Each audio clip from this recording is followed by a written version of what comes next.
It is interesting. I have had an interesting life. I've been a professional diver. I worked on a machine shop for 10 years. No one boring has that haircut. It's true. You're not gonna meet Phil, who just watches TV and drives a minivan, just having that haircut. It has set me apart. Minds Podcast.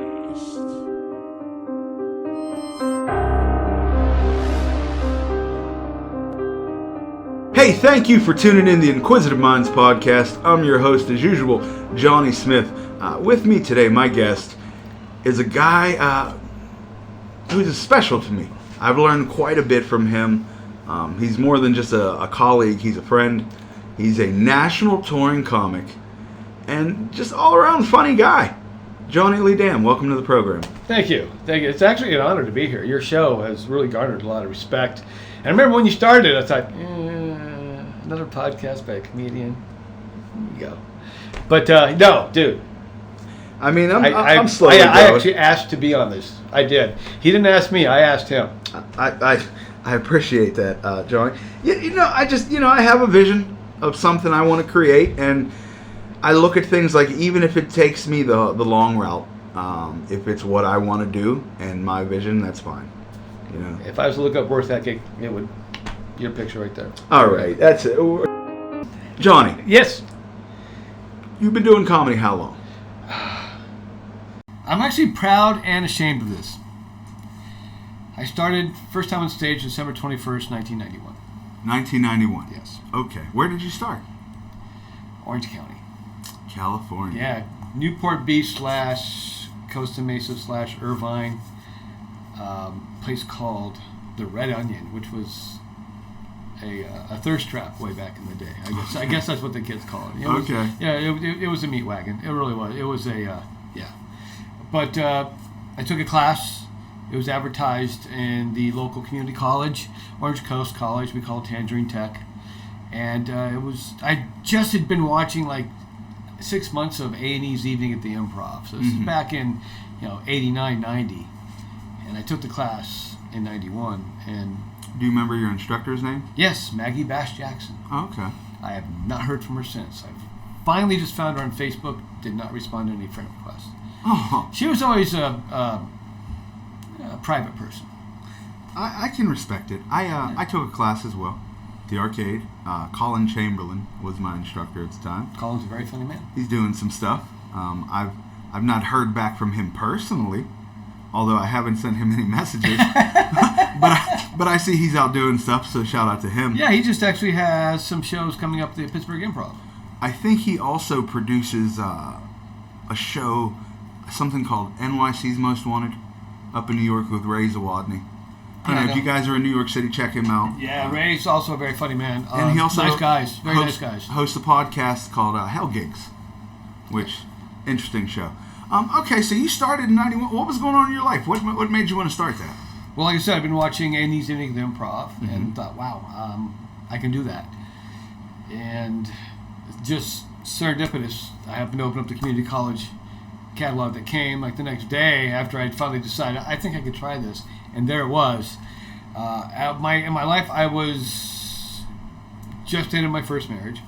Okay. Can we get an age? Yeah. If it was 91, no, that would make me 30. 30. Okay, so you started later in life too. Yes. Okay, that gives me hope. Yeah. Oh, dude, you're way ahead of where I was. Yeah. No, you really did the right thing. So you're past your first marriage. You start comedy. Do you remember any of your first jokes? Yes, sadly I do. Do you remember the first joke you wrote or told? Oh, God. I don't remember the opener. I remember my closer. And it's stupid. It's stupid. Okay, this is back in 91, so bear with me. Glow-in-the-dark toothbrushes came out. Okay. That's right, glow-in-the-dark toothbrushes. And I just say it's stupid. This is the dumbest thing in the world. I mean, who on earth brushes their teeth in the dark that you need a glow-in-the-dark toothbrush? This is just absolutely ridiculous. They're stupid.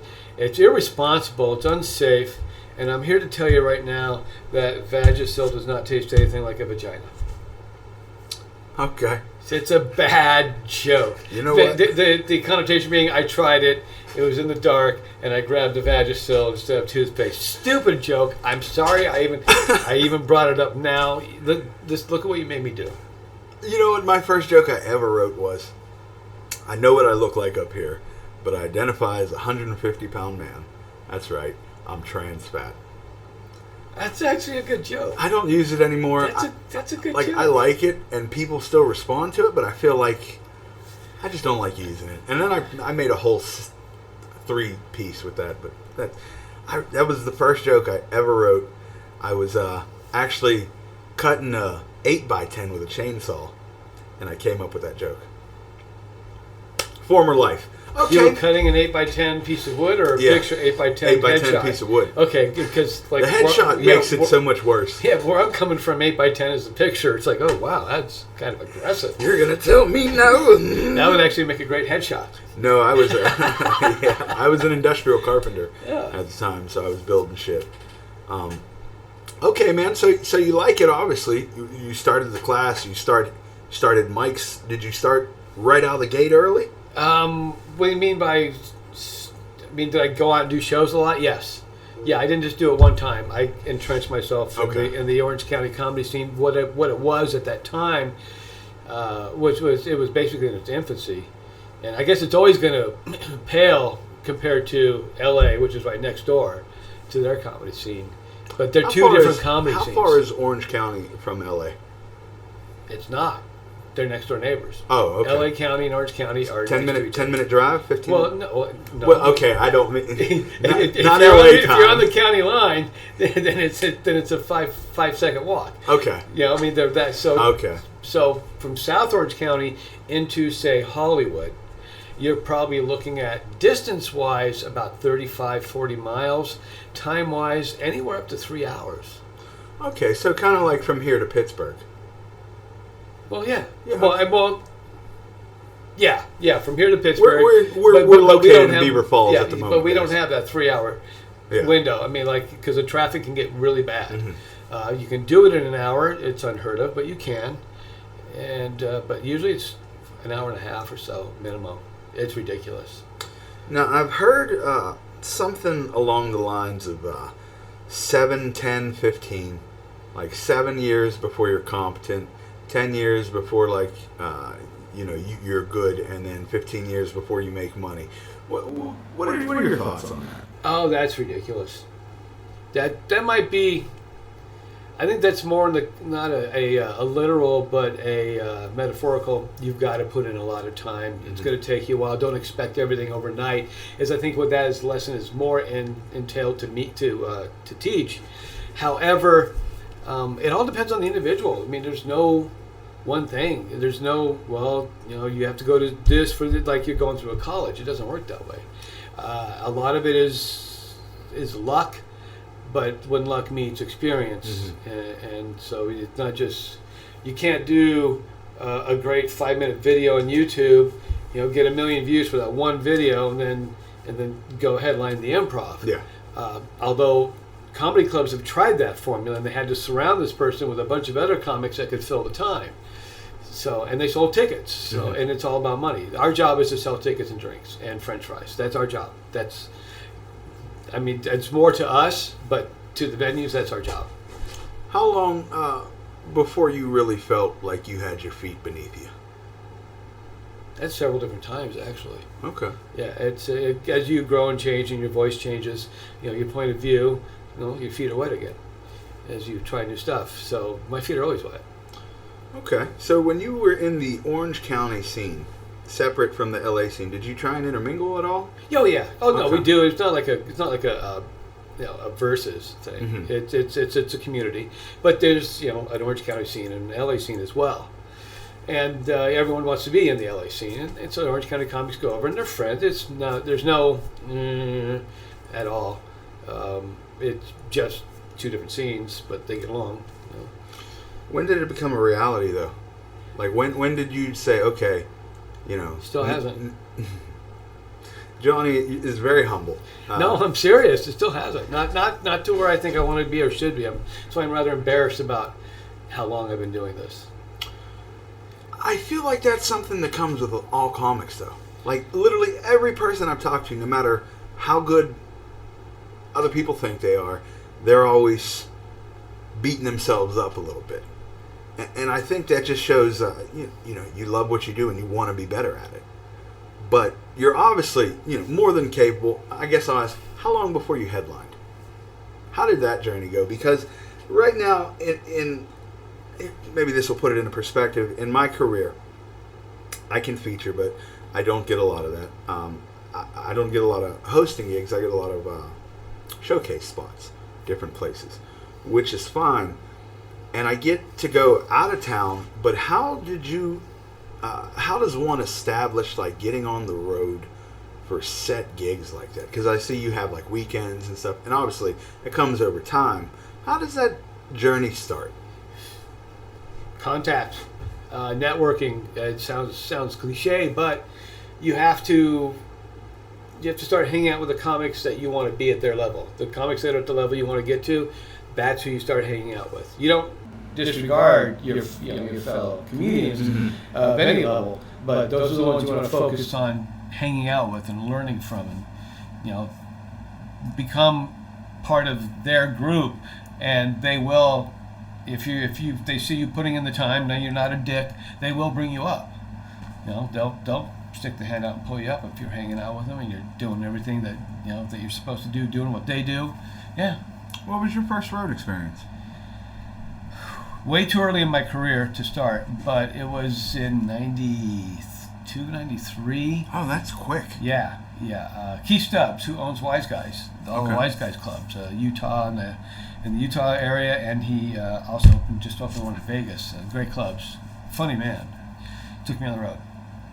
And we met doing gigs in the Inland Empire, San Bernardino, Redlands area, which is Los Angeles, Orange County, San Bernardino, Riverside. That's the four main counties for Southern California for this type of thing. I mean, San Diego too. They were weird. No, I'm kidding. San Diego's cool. There was a huge gap between Orange County and San Diego called Camp Pendleton, so it wasn't as. That's a military base, right? Yes, Marine base. Dan Brady was stationed there for a while. Yes, he was. Okay. Yes, he was. So that kind of kept those two communities from bonding as much. There was no fighting, but it was like, I don't want to drive to San Diego. And San Diego's like, fuck, I don't want to drive all the way to Orange County. I mean, it's just, or to LA for that matter, even further. That's like, you better get a room. I get that. That's like driving to Cleveland. You know, it's like, it's not that far, but I don't want to drive to Cleveland. You're not wrong. You're not wrong. But it is fun once you get there. You know, I was in Ohio the other day, and I was stopped at the Turnpike and used the restroom and whatnot, and seen in their gift shop they were selling a Browns jersey. And I couldn't understand who would buy that when their toilet paper was stocked.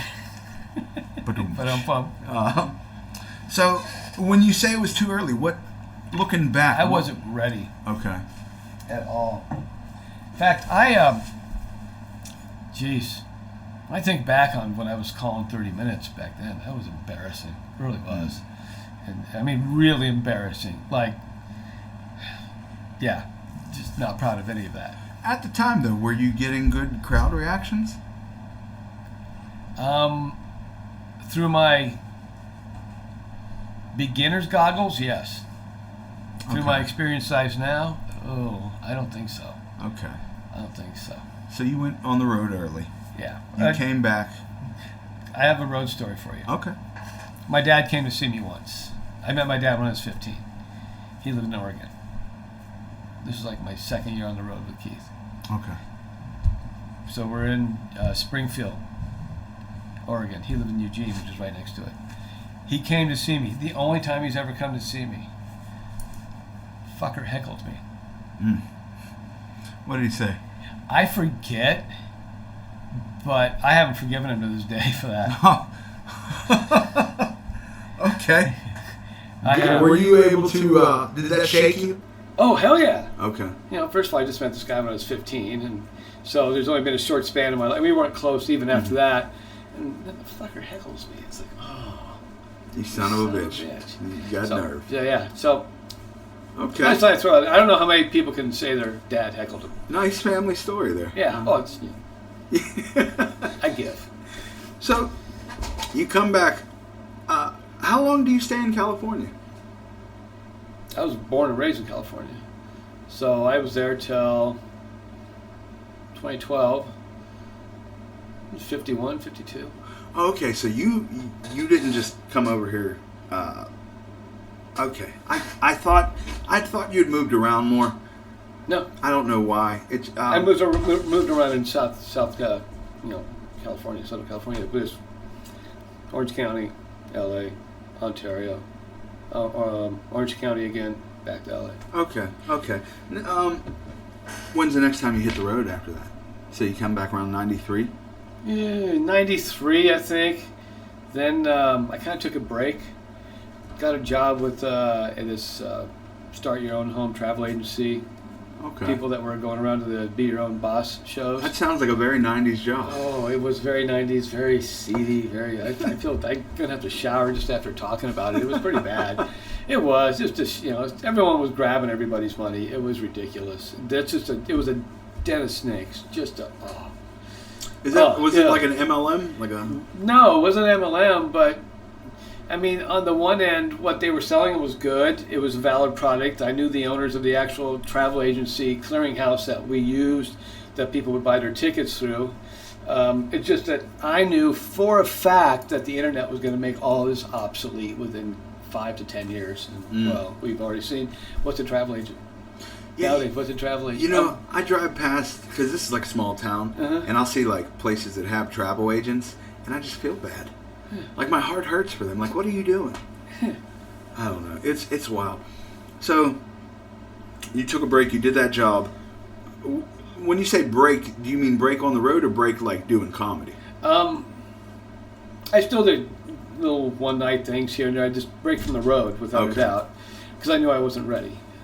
Actually, when Keith and I stopped in Vegas, because he had a showcase set with the Catch a Rising Star.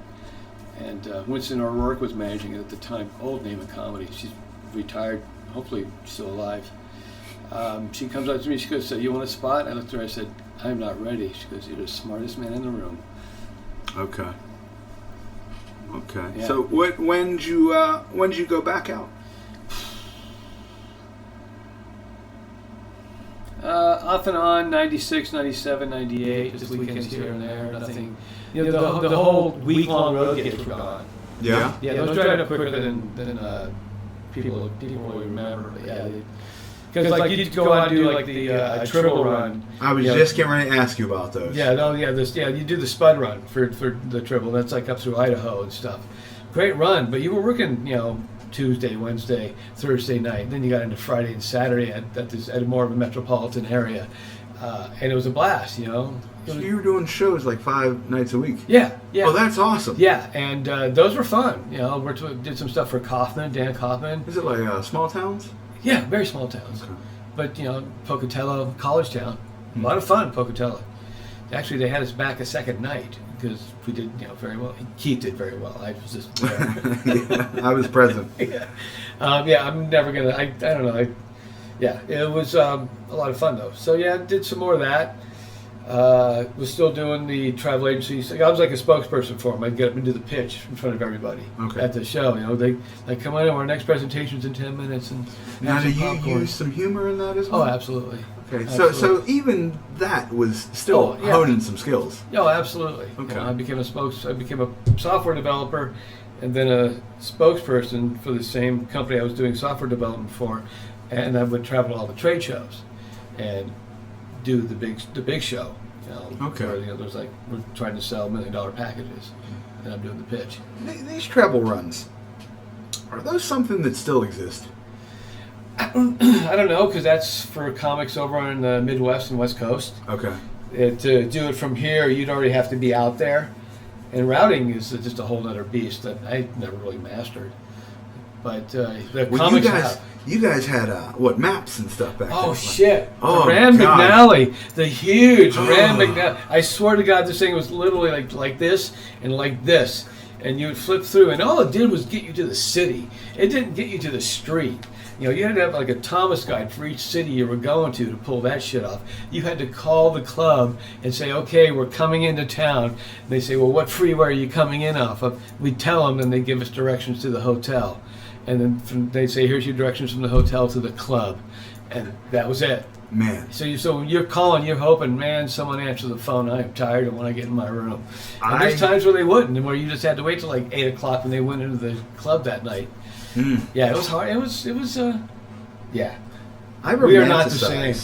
Those times, like when I think about them, I think so fondly of them, and like it's just something I would love to do, but I do not envy you guys for using that map bullshit. Thank God for GPS. It wasn't that hard though. It really wasn't. The hardest part was, like I said, you coming into town, and you call them, and you're hoping they answer the phone. Prison wasn't that hard. You know why?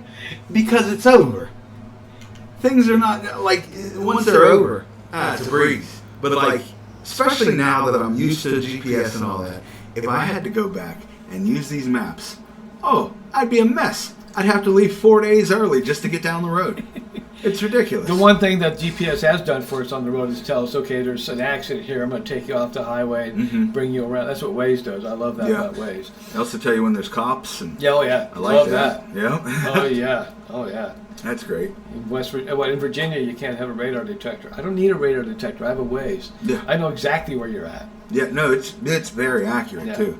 I never report though. They're like a speed trap still there. Well, if there's a cop, I'm not going to let him see me playing with my phone. So sorry, guys.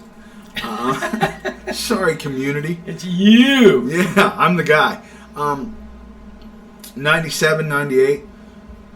You said just weekends here and there. Are you doing it by yourself, or are you going like with some people? By myself. Okay. By myself. You were the headliner? I was still featuring. Now, these are all from connections you just happen to know or mingle with people on the road or in LA or Orange County? Or? Yes, and yes, and yes. Okay. And just built relationships through that. So we're coming on, you said it stopped around 99. What changed things there? Family, kids, 2 daughters, 2 marriages, both failed at the time. Winning. So I had to buckle down for a while. You know, I was still working for the software company doing the big pitch. So as a spokesperson, I was actually traveling internationally for them at that point, doing that. So it was very cool. I was still keeping my speaking skills going, you know, my stage presence, but I wasn't going full comedy. And you know, the comedy I did had to be very lame and subtle humor. Now, I was going to make a bad joke there. Go ahead. No. Oh, come on. Come on. Lame and something. No. I'm not dropping any names. Is such and such in the room? No. So you focused on that. Where were you going internationally for them? Just Canada, but it's still international. Okay. That's fair. Well, with your comedy, you performed in 11 different countries? Yes. 13? 11? Depends. Yeah, somewhere between 11 Depends on if Tibet is legitimately. If it says 11 in my bio, then that's what it is. It's 11. Yeah, it says 11. Okay, cool. Yeah. Which ones are memorable to you? Oh shit! It was wartime. They all were, but Bahrain. I loved Bahrain. The island of Bahrain. Got to play soccer with kids. Real quick. Yeah. The 11 countries, were they all like wartime countries? They were all either wartime or wartime adjacent for support. Okay. Because it was military. I was over there for military stuff. Armed Forces Entertainment. So you performed for the USO? Or it depends what base we were on. It was mostly AFE, Armed Forces Entertainment, but there was occasionally we'd be on a base and they'd call us USO. Okay. I think it came down to our handlers. I don't know. We had handlers on each base. Now, the one time you wear shorts on stage. 120 degrees. 120 degrees. Cutter's known for its heat. Okay. It's known, if you look up the soccer stadium they're trying to build for the World Cup, they're workers are dying left and right. Yeah, I'm not sure they're still building it. It's brutal there. It's really brutal there. And these were what, 30-day tours? Yes. Oh, wow. Yeah, we would start in Kyrgyzstan, at Bishkek, and that would be at the Manas Air Force Base. Manas. From there, we would go into Afghanistan, fly over the Himalayas. Did you get to see it? Well, yeah, it was in a C-130. Okay. Every seat's a window seat. Were there what were the extra safety protocols for you? Like, did you have to wear anything? Yes, Okay. battle rattle, yes. What is that now? Battle rattle. I don't know what that means. That's the vest, the helmet, yeah. Okay, look at you with the jargon. Yeah. Okay. Yeah, no, we had to wear that. Not on the planes, but when we were walking around base, we did. Well, not every base. Like in Qatar, we didn't have to do that. Okay. When we were in actual war zones, Afghanistan, we had to. Iraq, we had to. Was there ever a time where you felt unsafe? We got shot at. That was weird. We were there during the verdict.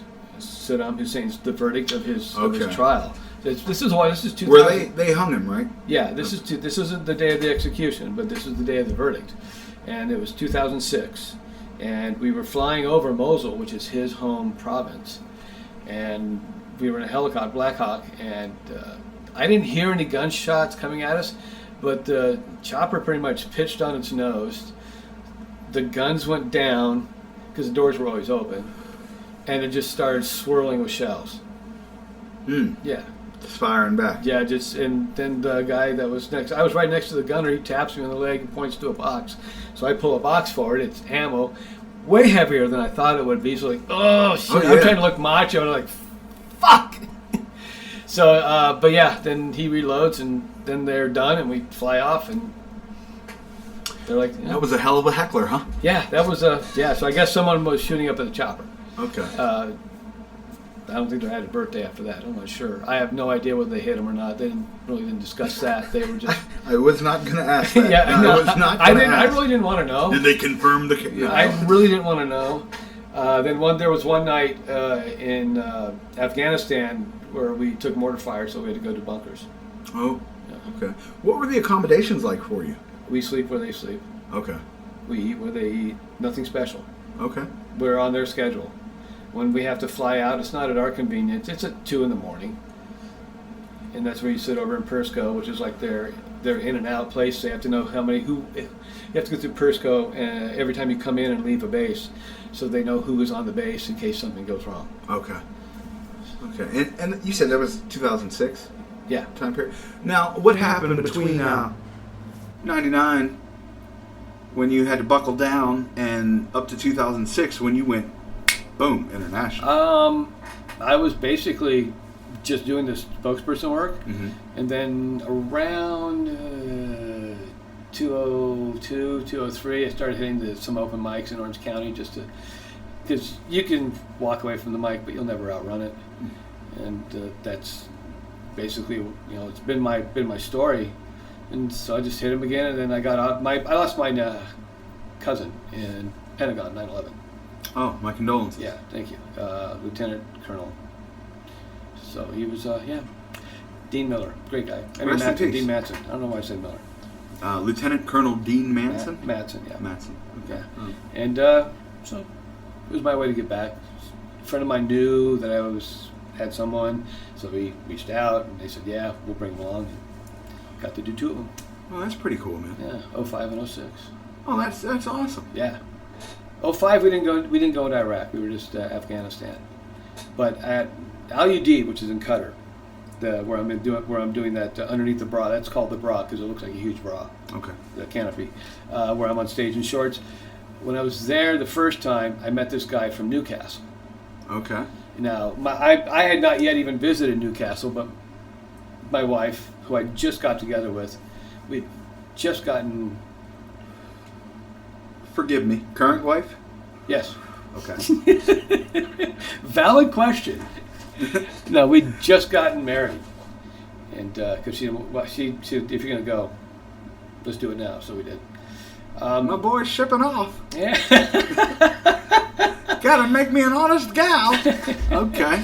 So yeah, it was. I met this guy from Newcastle because I mentioned it on stage, and we're talking, and he says, yeah, okay, blah, blah, blah, and, we part ways.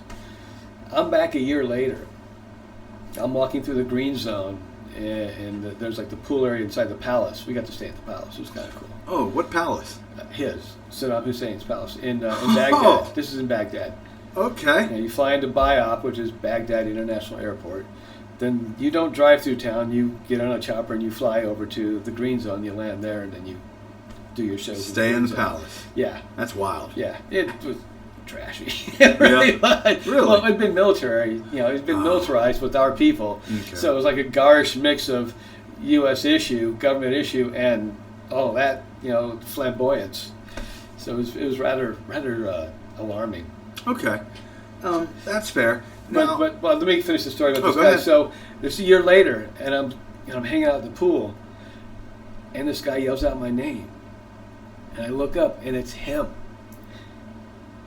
Because he had like the weirdest shaped head. It's how I remember him. He's a great guy, super nice guy. And I said, dude, when did you get back? He goes, I haven't left. Ooh, that's intense. He was striker. Okay. And they got stuck for like 21 months, something like that. Oh, wow. 18, 21 months. So, yeah. But that was kind of cool. Like they're running the same guy, but in a different country a year later. And that was like your first introduction to Newcastle? No, I didn't visit Newcastle till... Oh, he just happened to be from Newcastle. Yeah, he just happened to be from Newcastle. Okay. And I mentioned on stage my wife's from Newcastle. Oh, okay. Well, does he still live in Newcastle? I have no idea. I haven't seen him since. Oh, man.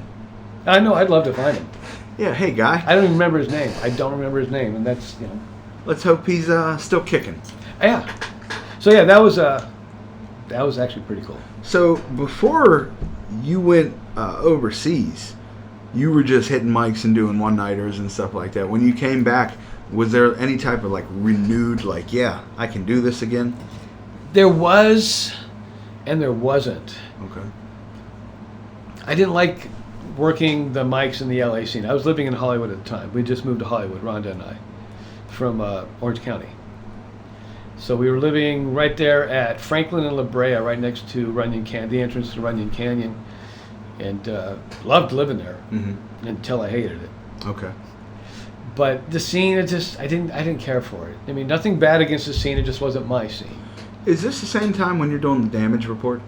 That's what I'm getting to. Okay. So I started doing internet radio with LA Talk Radio and Sam Hassan, and who we had a falling out, but I still admire what he built.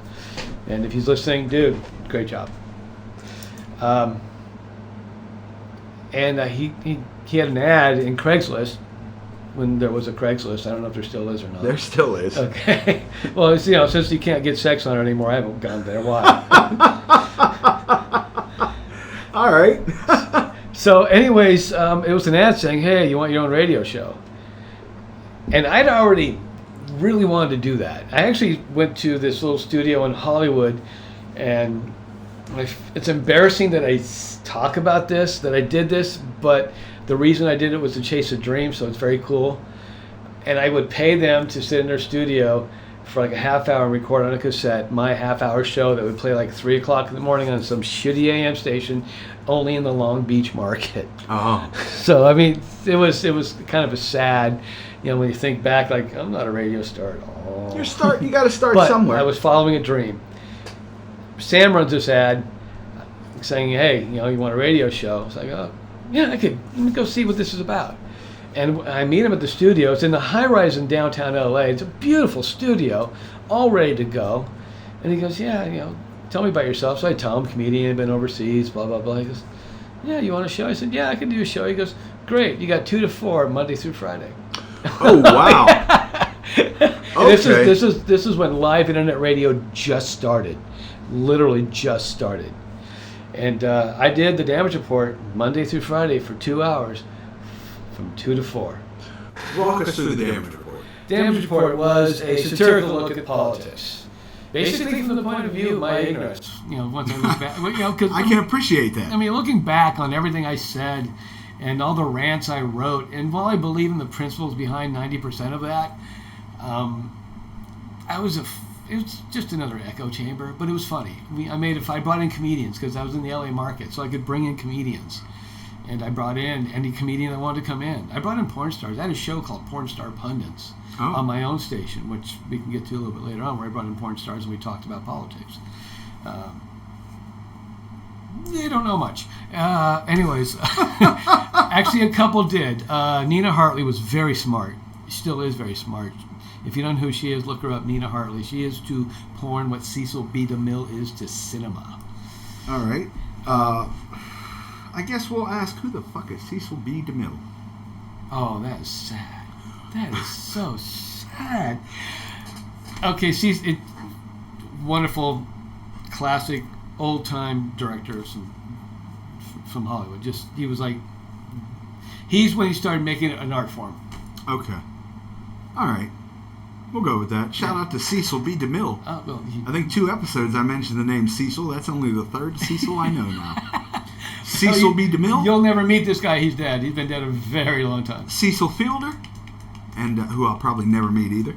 And Cecil the Turtle, which isn't even a real person. So, if you're a Cecil out there and want to get known by Johnny Smith, reach out to the podcast.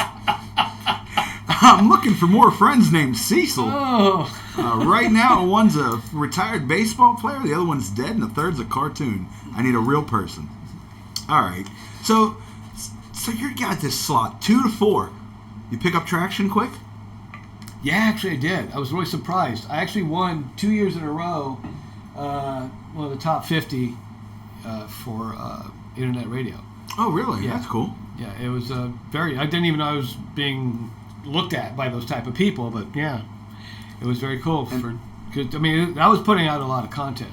Yeah, well, that's a ton 10 hours a week. Yeah, and I had people call in because I garnered fans, and they followed feverishly, and they would because I would start my show in the morning before I even got on air. I would post on my page my rant, the news article we were going to talk about, and my rant. And at the time, you could only do 999 characters on Facebook. Okay. So I had to get all this out in 999 characters, which I kind of thought was kind of cool.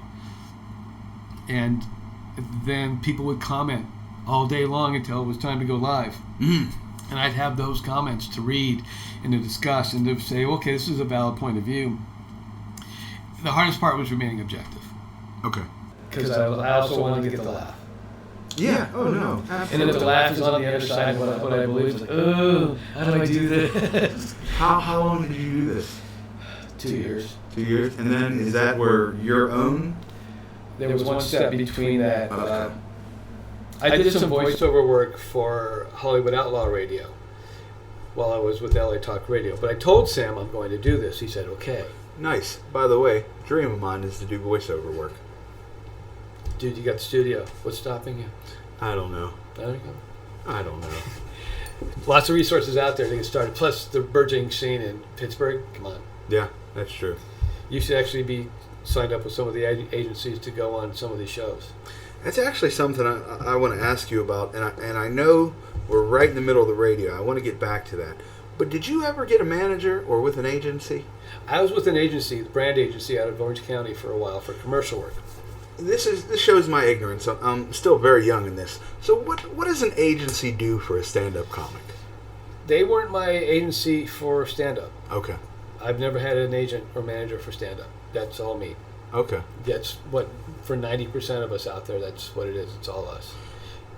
But she was, her name was Brandy. She was my commercial agent. Okay. She would call me and say, I have an audition for you for a commercial. And I would go do the audition. And then I would either get a call back or not get a call back. As far as a comedian's perspective, what would you say are the pros and cons of having an agency or a manager? As a comedian? Yes. I don't know. I haven't had one yet. Okay. So, but I would imagine, to me, it almost seems like a headache. Because now I'm paying someone to do something I'm doing already. Mm-hmm. And they don't have, if they have the contacts I don't have, then it's worth it. But if it's just I'll handle your stuff. Yeah, I got this. Thank you. Okay. So, I'm not against it. Just I haven't had one. And I don't think I've ever wanted to get to that point, to be honest. If that makes any sense. Yeah. No, it makes some sense. It's not something that I would get today for myself, but it's something I've thought about in the future. I just don't know. I don't have any experience with it, don't have any knowledge about it. But what was the step between that time slot and your radio? Okay, Hollywood Outlaw Radio. I told right. Sam I was going to do some voiceover work for him. Just a couple, interstitials. That's what an interstitial is. Hey, this is so and so for so and so. We'll be right back. Okay. Hey, you're listening to Hollywood Outlaw Radio. This is Johnny Lee Dam. You're listening to Hollywood Outlaw. I could not use my name because I was with another station. They just wanted my voice. Okay. And I told Sam, I'm not going to use my name, just going to use my voice. He goes, okay, cool. He goes, thank you for coming to me first. And then he said, what would you say if I said no? I said, I would have said okay, because you gave me my home. Well, he apparently ended up changing his mind after they were already out and being used, and lost his mind with me. And I went, okay, I'm out, don't worry. Okay. Never went back. And so I did Hollywood Outlaw Radio for about a month. It was hard to go into their studios because I went from a real studio to a living room, and I'd already, and I said, oh shit. I can relate. I said, if I'm going to do this, I'm going to do this out of mine. And so I started New Dissident Radio. I knew how to build all the equipment because I'd been around it for over 2 years now. And so I just, boom, started New Dissident Radio out of my second bedroom of my apartment in Hollywood. And then we eventually moved into North Hollywood into an actual studio. And that's where a lot of shows were launched there. Tell me a little bit more about that. What was your radio show? What is it? A station? It was an actual station called New Dissident Radio. New Dissident. We aired live, plus you could listen to playbacks. Okay. We had Kelly Carlin, George Carlin's daughter. She had a show. Oh. Robbie Rist, who is cousin Oliver on the Radio Bunch. Okay. The Brady Bunch, yeah, he had a show. Actually, they still had the show called The Spoon. They took it after I shut down the station. God, we had so many shows on there. How long were you doing that? 2 years. 2 years? 2 years. Started in 2010, closed it down in 2012, and moved here. Excuse me. And you were still doing the damage report on your show as well? Yeah. Okay. Now, while you were doing these radio programs, were you also still doing stand-up? Not as much. Not as much. No, actually, while I was doing radio, I didn't do hardly any stand-up at all. Okay. And then, I didn't do stand-up until I moved here. Okay. What made you move here? I know the missus is from there originally. What made you say, okay, I'm sick of the rat race, I'm going? I came out here in 2011 for her high school reunion. Okay. And she'd always talked down about, it's like, oh yeah, my hometown is, it's dying and stuff like that. We come back here, it's August. Now, August in California, it's brown and burns a lot. Okay. Yeah. In Southern California, where we lived, we lived in Hollywood Hills, and we're so fortunate we didn't go up and smoke. But I come out here in August, and everything's green and lush, and we're on the freeway, and there's no traffic at all. Mm. And we're driving through just a small town of Newcastle, and while it's big to the people that live there, to me it's small. Mm-hmm. And it's quaint, and it's property values were fucking insane. Yeah. It was so easy to buy a home, and we did. And it was just what did it for me. I went to McConnell's Mill, that was beautiful, but that's not what did it for me. We were making a left. I was making a left into a gas station, and the car coming towards me starts slowing down. I'm going, fuck, dude, you're killing me here. And my wife goes, he's letting you in. Mm. Done. Oh, wow. I'm moving here. Okay, and so I take it the traffic out there. It was at that moment where I go, because I was just I'll run the show. I took all my equipment. I could do it again. Mm-hmm. That's the beauty about what I did. I can take it and build an internet radio station anywhere. I have all the equipment. It's no big deal. Absolutely. So, came out here. Okay. Came out here in 2012. Yep, December. Started doing stand-up immediately again? Not until think it was 2013, summer 2013. I was getting a tattoo, and my tattoo artist, my new one, said, you should try the open mic here in town. So I went, I did a set, felt great. It really did. It was different. I wasn't under the pressure that you have in LA to do a set, where everyone just sits there with their arms crossed because they're in LA. Mm-hmm. And I said, okay, I think I can do this again. I entered a contest, won. Okay. It was like progressing all the way through. It was the Shakers. Okay. Yeah, that's where I met you. Like when you were doing it. Yeah. I was there to judge. 2019. Yeah, something like that. I think it was. Yeah. I ended up taking second in that competition. Yeah, you did well. Or third. Excuse me, third. You did well. Yeah, it was fun. So after that, one of the judges was Carol Pennington, and she said, "You got 30." I said, "Yeah." She goes, "You're going on the road." Oh, awesome. And so I started doing feature spots for her, and then she goes, "You've got to start headlining because the feature spots are going away. You've got to start headlining." She goes, I want you to do 45. And I did 45. And she goes, okay, I need you to do an hour. And I did an hour. I kept doing an hour. And I kept doing an hour. I kept doing an hour. Then I started doing 70 for the hell of it because I could. Yeah. Oh, wow. Okay. One time I did 90, and it was just, yeah. Whew. Yeah. That's a lot of comedy. It is. And a lot of it was crowd work at that point. Okay. I mean, to be completely honest, I was exhausted. But that's how it started. That's when I started headlining. I want to ask you advice about crowd work. If you could give just someone out there just tips on crowd work, what are the important factors to you? Punch up. Okay. Leave them their dignity. Okay. Give them a little of you. What does that mean a little bit? Give them a little piece of your soul at the same time. Okay. It's hard to explain until you've actually seen or experienced it, but almost like you're in the same boat with them. Not always. I'm just saying these are those little things that you pepper, not lay on thick. Just little subtle things that you pepper to let them know he's not mean. But you want to have fun. So if you're going to punch up. Don't put them down for their job. Make fun of the job, but don't put them down for their job. Okay. Does that make sense? Yes. Don't put them down for the goofy shirt. Make fun of the goofy shirt, but don't put them down. Don't make them feel bad about it. Don't make them feel horrible about it. Okay. That's fascinating. And that's not always easy, but it's a good exercise. Don't punch down. I think that's solid advice, just all around. Almost any professional comic will tell you that you don't punch down. And you won't grow until you don't punch down. And every beginning comic punches down. Oh, yeah. Yeah. We all know. and they will learn. They will learn. If they stay in the business, they will learn. A lot of these lessons that you learn through comedy are so rough because you can hear them explained to you so many times, but until you experience them, you're not going to fully understand it. And it's just, I love it, and I love the fact that, I'm learning as I go, but some of these lessons are tough, man. God almighty. So if you can watch someone else go through it, learn from their lesson, do it. But yeah. So you're headlining now, you're constantly, consistently doing an hour.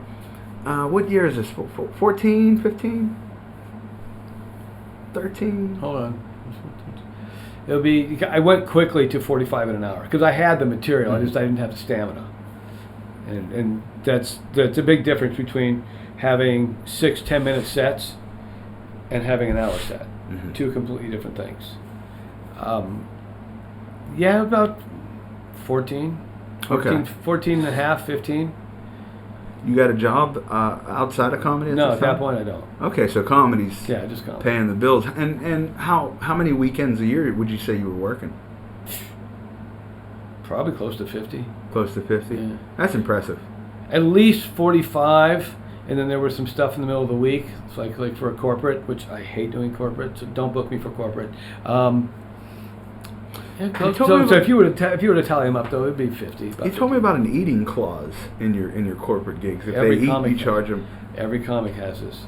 Every professional corporate comic has this. Should. have this rider in their contract, and the rider states that if I have to perform while they are eating, you pay me an additional $500. So it's up to you. Yeah, I like that. I think that's pretty interesting. It's very common for the corporate comedians have a lot of riders in their contract, not to be picky, but to protect themselves because they'll get abused. And they want to have a fairly decent. I mean, they get paid well. But fuck, don't make me perform while you're eating. Yeah. Seriously, don't be that douche. Yeah, I'm not a fan either. Yeah. You mentioned at one point you performed for a nudist colony. Yes. Can you talk about that? Yes, it's a short story. Yes, I can. It's March, so it's not exactly warm. They're not even the promise of warmth in the air yet. But we're in Virginia, so it's slightly less not warm. It's called the Whitetail Nudist Resort. Every comic that works for the booker at that time, this was a rite of passage. And after we heard you got booked, we all asked each other the same question: did you? And we all had a different answer. One friend of mine wore a bow tie.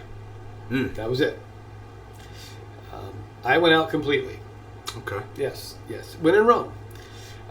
The whole weekend's a great story if you want to hear it. Yeah. Okay, I was working with another comedian who I'd never met before, and I'm going to keep his name out of this, and you'll see why. A nice guy. We worked the first night at Wits End in Morgantown, West Virginia, and this was a Friday night, and we meet there, and we do our respective spots, and we're talking, and he goes, "So tomorrow?" I go, "Yeah." He goes, "What are you going to do?" I said, "I'm going to be naked." He goes, "Yeah, I don't know if I can do that, man. I'm a Catholic, and I'm just not sure I can do that." And I said, "Dude, just be at peace with whatever you do and have a good time. They're not going to judge you. Just be at peace. I'm doing it because I think it's going to be fun." So the next morning, he takes off before me. I get out to the road. It's like 4 or 5 hours to the next place, to this news resort. I get there, I check in, I go, "Is the other comic here?" They go, "Is he here?" He's running around naked, getting drunk with everybody right now. Oh. Yeah. So I go to my room, I get checked in, I throw off all my clothes, I go outside, because that's what you do. And there he is, pitcher of margaritas in his hand, naked as a blue jay.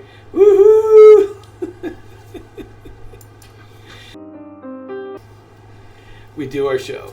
We both did an hour. They loved us. He's a great comic. Salutation Shades, and welcome back to your one-stop shop for all things strange and unusual, Talking with Shadows, the conversation everyone has, but no one wants to admit to. Here with your host, Vic Whaley. And Marcus D. Now come along with us as we explore the most obscure things our universe has to offer. We specialize in helping people make sense of the most bizarre phenomenon you'll ever come across. You'll get all the great topics such as UFOs, cryptids, and psychic phenomenon, but also some stories that are so spectacular they scare people to believe that they're true. Now take a seat and welcome to the One Candle Society. But always remember, keep believing. 'Cause we'll keep listening.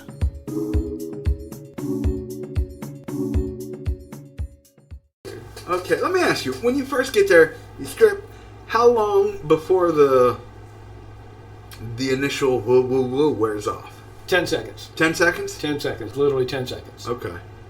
You get out there, and everyone else is. Yeah. And like, you look at yourself, go, "Oh, better than half. All right, let's do this." I guess if I did it, I'm going out bottomless because I got a rock merch.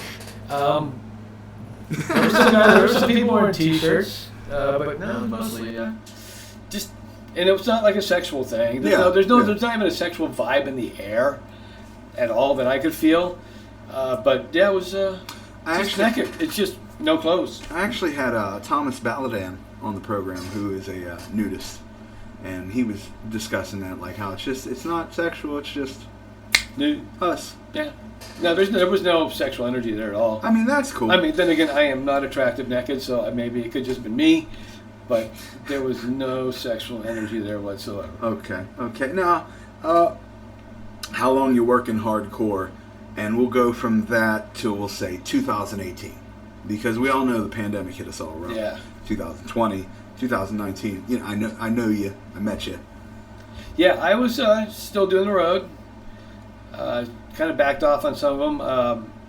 Quit working for one booker for professionally ethical reasons. Without like smearing the booker's name or anything like that, can I ask more about that situation? Without naming any names. Off camera, we can. Okay. I really don't want to do that. It was really toxic. That's fair. But I'd be happy to share it with you off camera if you wish. So, so I slowed down a little bit. Started working with Valerie Storm out of Florida.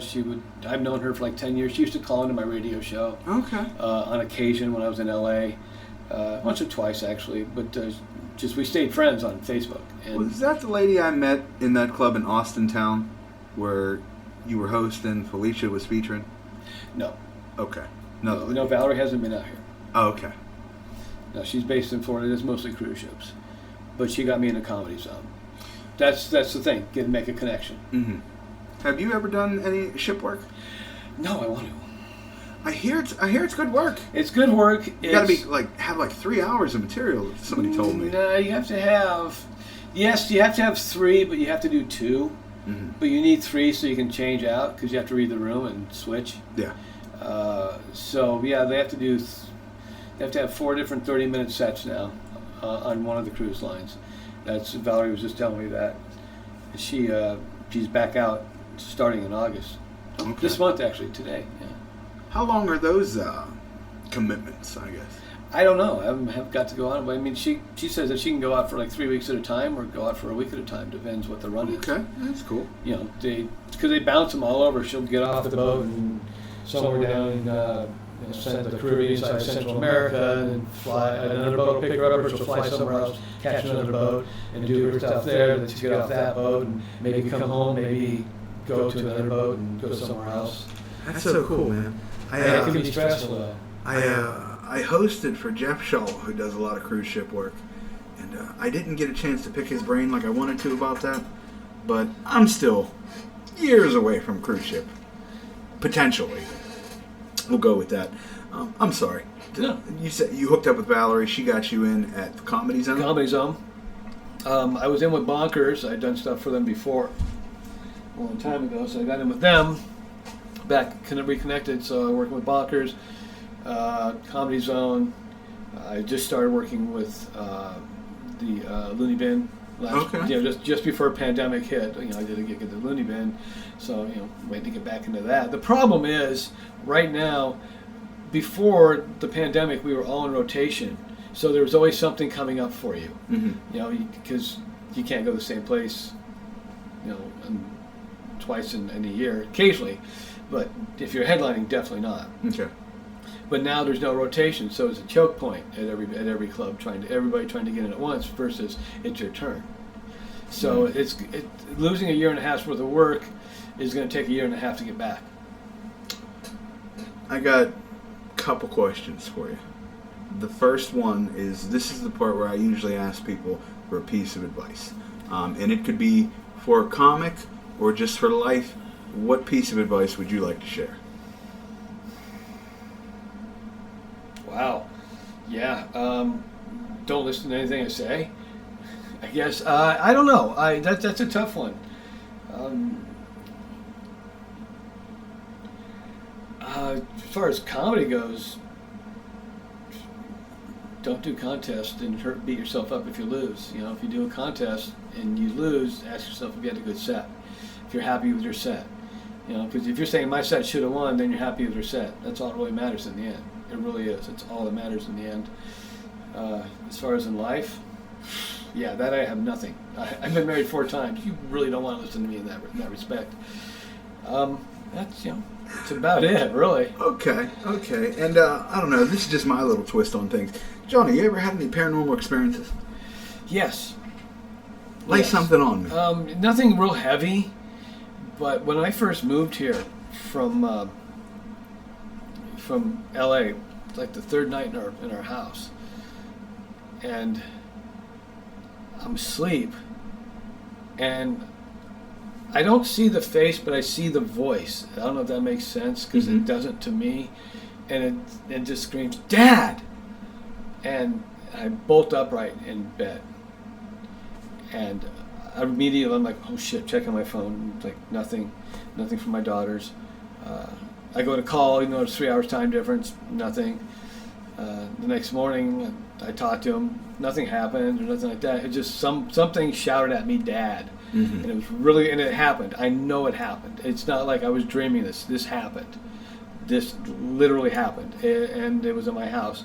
And we have little strange things happen from time to time. Nothing menacing. Stuff will move though from where it was to another spot. That happens once or twice a year in our house. It's really weird. It's because it's stuff that's been there for a long time. We just discovered that somebody cleaned out our utensil drawer. Neither one of us did it, and there's shit that's been taken out of it that we both wanted to take out for a long time, and we have no idea where it went. Seriously, I am not kidding. You ask my wife this, she'll tell you the same thing. Very helpful poltergeist. Yeah, very weird. Very weird. That's interesting. So no apparitions or anything like that? No, not that I can really think of. No cryptids? No. Definitely. No. Now, cryptid, that would be like a werewolf or shapeshifter. Werewolf, Bigfoot, yeah. Loch Ness Monster. No. We have a deer that shits in our yard. That's about it. A piece of shit. Deer. I hate them. I'm sick of them. Like, deer are the bane of my existence because I drive all the time and they're just always out on the road like, "Hey John, you better slow down." And you never know which way they're going to go. They stand there and it looks like they're going to fly this way. Whoa, how'd that deer jump backwards? I hate them. I'm sick of them. We all have that one friend that keeps hitting them too. I keep narrowly avoiding them. Oh, that's good though. Yeah. I had one deer hit me. It glanced off my car. I was on the way to a gig. And it just came out to the side, kind of all saw that my car was there, turned parallel to me, bounced off the fender, and ran back into the woods. Didn't really get hurt or anything. It was weird. I had a deer hit me one time, but that was just because he thought I called his wife a bitch. Ba-dum-bum. You've been on the road a lot. Have you ever seen anything in the sky fascinating? No, not really. Not really. That's my biggest qualm. Like, I'm in so many remote places, I haven't seen anything yet. Doesn't mean it doesn't happen. It just means it hasn't happened to you. Exactly. Well, Johnny, thanks for coming on, man. What do you got going on now? What's up with Johnny Lee Dam in the future? I spent the lockdown building out my studio at home. I've got a green screen wall now, like 8 different camera angles I can shoot from. So it's gonna start doing some stuff. Okay. I want to do just a damn minute, where I take a minute to cover whatever topic of the day is. Hey, this is what exactly this is, or I don't know. We'll see. Want to do just the facts dam. I don't want the damage reports done. That's had its run. I'm good with that. Just want to start having some fun. I also want to do some. I like to smoke and grill, so I want to start doing some videos for that as well. Okay. Maybe from a more humorous angle, not like completely humorous, but just a little more lively. I think. I don't know if I've ever asked you this. Johnny Lee Dam, is that your real name or a stage name? Okay, it is. Okay, this is a story. I was born John Nydam. John Nydam, Nydam. Okay. Then my mom and Mr. Nydam split up. My mom remarried. He adopted me. My last name became, wait for it, Walloviz. Yeah. So, I go through my entire childhood with this moronic last name. I don't even remember that my last name used to be Nydam. I think this guy's my dad. Mm-hmm. Turns out he's not. They get divorced. And then I'm stuck with this last name of this guy who's not my dad, because my sister says, "Oh, he's never been your dad." I find out who my dad is. Whole different story there. So I go, okay, I'm going to change but in comedy, I'm going to John Nydam, because I'm not going to let the host try and butcher my last name on stage. So I go by John Neidham. Then I'm in Seattle at the Seattle Comedy Underground. This is in 94, 95, and the host goes, "What kind of mood you in?" I said, "I'm a little angry right now because I just got off the phone with my girlfriend and she'd love starting fights with me before a show. I was on the road." So he goes, "You're going to love how I bring you up." And he brings me up as Johnny Dam. Okay. And after the show, I go, "Where'd you get that from?" He goes, "Look at your name, John Neidham." Took the N-Y from Neidham, moved it over, Johnny Dam. So that is now my legal name. Oh, really? Yeah, I got that done in the courts in 2010, 2011. Where did the leak come in? I did not bring my middle name over. Mm-hmm. So I have no legal middle name. Okay. But my middle name used to be Leon. Oh, okay. So I wanted to mature my brand now. Instead of Johnny Dam, I wanted to mature it. So I said, okay, let me bring in my middle name, but I hate that middle name. I'll use half that middle name, so Johnny Lee Dam. I will never use my middle name. What is your middle name? Johnny Junior Smith. Junior is your middle name? Junior is my middle name. I think Junior Smith would make a great name for a comedian. I feel like that's a fat redneck character. Which, I mean... Have you seen you? I mean, you're mentally not a redneck. I'm a flannel shirt and a trucker's cap away. But no, you're actually there. But intellectually you're not. Yeah. When I say intellectually, not that you're smarter or dumber, just that you think differently than they would. Rednecks are canceling Johnny Lee Dam now. Yeah, that's fuck. I guess I'll never be on MeWe again. Yeah. No, I guess Junior Smith would work, but I don't know. Get her done. I like Tuna Can Panda myself. Tuna Can Panda. That's a whole hell of a hot mess right there. It is. Tuna Can Panda, though. Come on. God, who's not going to want to go see Tuna Can Panda? I Seriously. You got to start. I mean, just the merch alone. Tuna Can Panda. Yeah. We're talking about. Oh God. We're about to open up a can of Tuna Can Panda. Oh boy. All right.